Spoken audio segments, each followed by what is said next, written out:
24 oras.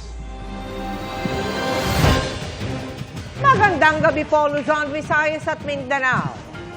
Tumaas ang bilang ng mga sugatan dahil sa paputok nitong pagsalubong sa taong 2024 kumpara noong nakaraang taon. Kabilang sa kanila ang ilang kabataang nahulikam ng masabugan ng napulot nilang paputok sa Sampaloc sa Maynila. Ang isa sa mga bata kinailangang putulan ng kamay. Nakatutok si Jonathan Andan. Ang umpukan ng mga batang ito, na umikot ng halos 5 kilometro sa paligid ng Quiapo Church. Inabot ng halos 2 oras ang pagprosesyon sa andas ng Poong Nazareno na naibalik sa simbahan ng 1:45 a.m. 8 ang iniulat na kasong medikal, pero wala namang untoward incidents.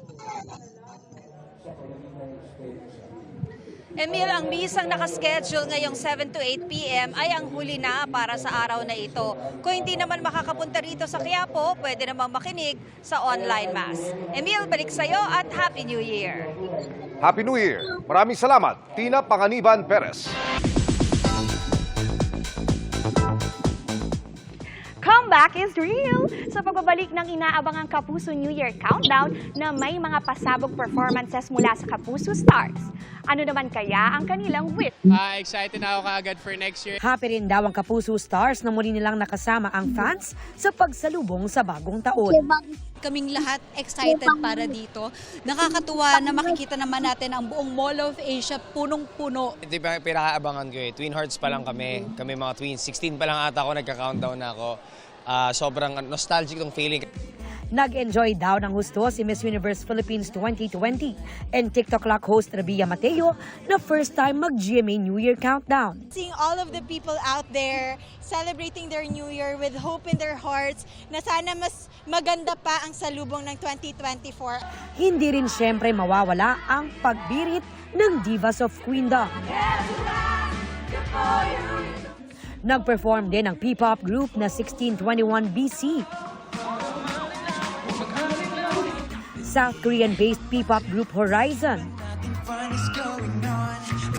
Sa kanilang New Year's message, happiness and love ang wish ni na Asia's multimedia star Alden Richards at Kapuso Power couples na sina Dingdong Dantes and Marian Rivera at Dennis Trillo and Jeneline Mercado para sa lahat ng Kapuso. Books. At yan ang mga balita ngayong Lunes, unang araw ng 2024.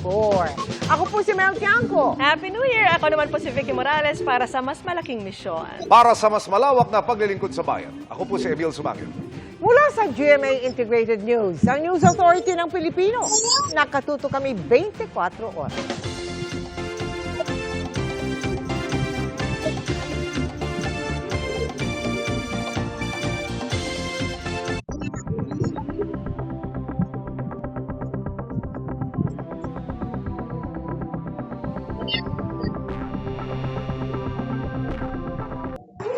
Ata,